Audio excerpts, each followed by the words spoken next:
Welcome to BRK news. నేను దేవిక. ఆంధ్రప్రదేశ్ ఉప ముఖ్యమంత్రి జనసేన పార్టీ అధినేత పవన్ కళ్యాణ్ తమిళనాడు రాష్ట్రంలో పర్యటించారు.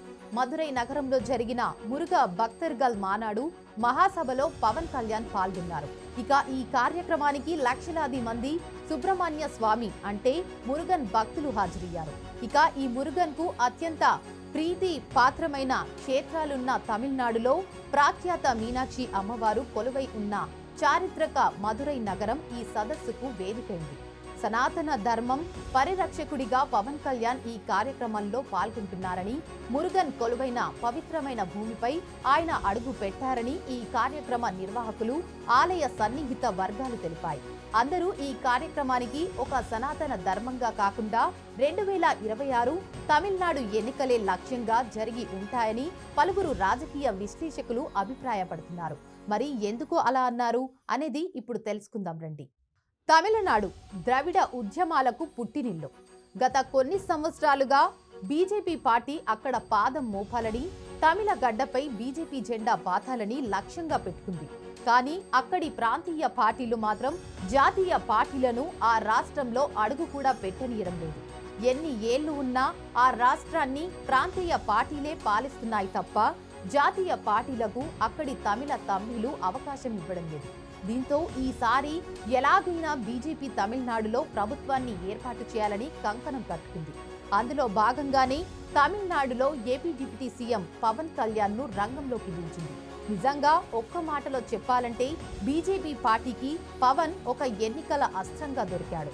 ప్రస్తుతం 2 రాష్ట్రాల్లో ఎన్డీఏ ప్రభుత్వం ఏర్పడింది అంటే అందుకు ముఖ్య కారణం పవన్ కళ్యాణ్ అని చెప్పాలి. ఇక విషయంలోకి వెళ్తే మీకు మహారాష్ట్ర ఎన్నికలు గుర్తుకుండే ఉంటాయి. 2024లో జరిగిన మహారాష్ట్ర ఎన్నికలో ఎన్డీఏ కూటమి ప్రభుత్వం అంటే మహాయుతి కూటమి అఖండ విజయం సాధించింది. దాదాపు 132 స్థానాల్లో గెలిచి మహాయుతి కూటమి సత్తా చాటింది. ఇందుకు ముఖ్య కారణం ఎవరు అంటే అందరి వేళ్లు పవన్ వైపే చూపిస్తున్నాయి. ఎందుకంటారా? అయితే ఆగండి, అక్కడికే వస్తున్నా. మహారాష్ట్రలో 2024 అసెంబ్లీ ఎన్నికల్లో మహాయుతి కూటమి గెలిచేందుకు ప్రధాని మోదీ, జనసేన అధినేత AP deputy CM Pawan Kalyan ను రంగంలోకి దించింది. కూటమి తరపున డిప్యూటీ సీఎం పవన్ కళ్యాణ్ ప్రచారం చేసిన షోలాపూర్, పూణే, లాతూర్, బల్లార్పూర్, కసబాపేట్, దేగులూర్, భోకర్ నియోజకవర్గాల్లో కూటమి అభ్యర్థులు ఘన విజయం సాధించారు. అది కూడా ఎంతలా అంటే గతంలో ఎప్పుడూ గెలవని స్థానాలు సైతం కూటమి పార్టీ కైవసం చేసుకుంది. అంతేకాదు పవన్ కళ్యాణ్ ఎన్నికల ప్రచారానికి స్వచ్ఛందంగా జన సమీకరణ జరగడం విశేషం.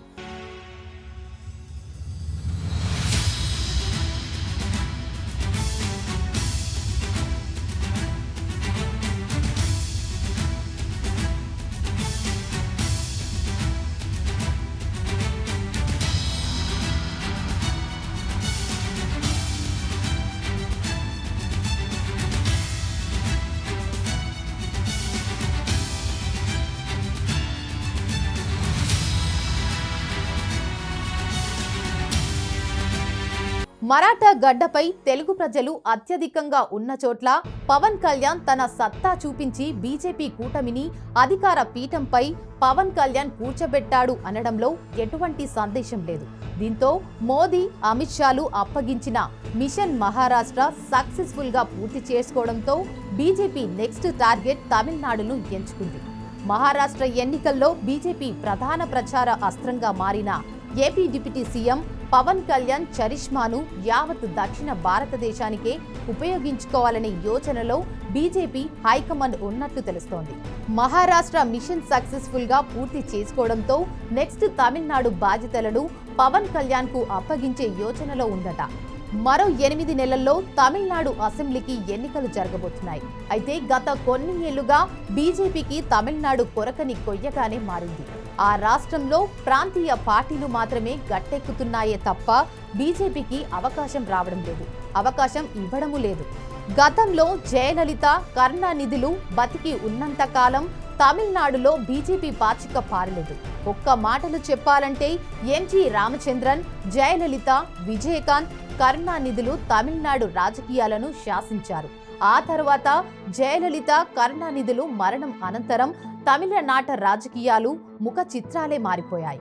వాళ్ళ ఇద్దరి మరణంతో బీజేపీకి తమిళనాడులో అడుగు పెట్టేందుకు ఓ అవకాశం దొరికింది. తమిళ గడ్డపై తమ జెండాను ఎగరవేయాలని బీజేపీ శత విధాల ప్రయత్నిస్తోంది. కానీ ప్రస్తుతం ఉన్న DMK party chief Tamil Nadu CM స్టాలిన్ను బీజేపీ ఎదుర్కోలేకపోతుంది. అవసరం ఉన్నా లేకపోయినా సీఎం స్టాలిన్ పని కట్టుకొని మరీ బీజేపీపై ఘాటు విమర్శలు చేస్తున్నారు. టైం కల్పించుకొని మరీ ప్రధాని నరేంద్ర మోదీపై కారాలు మిరియాలు నూరుతున్నారు. ఒకవైపు సీఎం స్టాలిన్ డీలిమిటేషన్ పై ఓ చిన్నపాటి యుద్ధమే చేస్తున్నారు. ఈ అంశంపై ఛాన్స్ దొరికినప్పుడల్లా ఎన్డీఏపై డీఎంకే పార్టీ నేతలు విరుచుకుపడుతున్నారు. ప్రస్తుతం ఒకరితోనే కొట్లాడుతున్నాం అనుకున్న బీజేపీకి విజయ్ దళపతి రూపంలో మరో గట్టి దెబ్బ తగిలింది. ఇటీవలే స్టార్ హీరో ఇళయ దళపతి విజయ్ కూడా సొంతంగా పార్టీ పెట్టడంతో బీజేపీ ఆశలపై నీళ్లు చల్లినట్టయింది. ప్రస్తుతం రాజకీయంగా బలంగా ఉన్న స్టాలిన్ ను ఢీకొట్టడం, ఉదయనిధి స్టాలిన్, విజయ్ వంటి హీరోల గ్లామర్ ను ఢీకొట్టడంపై బీజేపీ తర్జన భర్జన పడుతోంది. ఈ క్రమంలోనే AP deputy CM Pawan Kalyan ను ఎన్నికల ప్రచార అస్త్రంగా చేసుకోవాలని భావిస్తోంది. ముళ్ళును ముళ్ళుతోనే తీయాలనే సామెతతో యాక్టర్స్ ని యాక్టర్స్ తో కొట్టాలి అని బీజేపీ భావిస్తుంది.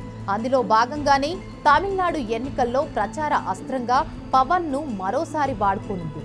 దీంతో ఈసారి కూడా అక్కడి ఎన్నికల ప్రచార బాధ్యతలను పవన్ కళ్యాణ్ కు అప్పగించే యోచనలో ఉన్నట్టు తెలుస్తోంది. అందులో భాగంగానే పవన్ కళ్యాణ్ తమిళనాడులో జరిగిన మురుగా భక్తర్గల్ మానాడు సభకు హాజరయ్యారు. ఇక మరో విషయం ఏంటంటే తమిళనాడు మురుగన్ సంస్థ బీజేపీ మాతృ సంస్థ ఆర్ఎస్ఎస్ నేతృత్వంలో మహానాడు నిర్వహించింది. దీంతో పవన్ మరోసారి బీజేపీకి ప్రత్యక్షంగా ఎన్నికల ప్రచారం చేయబోతున్నట్టు రుజువైంది. ఇక గతంలో పవన్ కళ్యాణ్ అక్కడ ఉండటం, మరోవైపు తమిళం అనర్గళంగా మాట్లాడటం, తెలుగు ప్రజలు అత్యధిక మంది అక్కడ నివసించి ఉండటం కలిసి వస్తుంది. ముఖ్యంగా పవన్ కళ్యాణ్ చరిష్మా తప్పకుండా ఈ ఎన్నికల్లో ఎన్డీఏ కూటమికి అతిపెద్ద ఆయుధంగా ఉంటుందని, తమిళనాడులో ఎన్డీఏ కూటమిని విజయ తీరాలకు చేరుస్తారని బీజేపీ బలంగా నమ్ముతుంది. అందుకు పవన్ కళ్యాణ్ అయితే సమర్థుడు అని మోదీ, అమిత్ షాలు నమ్ముతున్నారు. ఇక వేచి చూడాలి, తమిళనాడులో బీజేపీ అధికారంలోకి వస్తుందా, మహారాష్ట్రలో ఫలించిన ఫలితాలే తమిళ్లో కూడా వస్తాయా అని.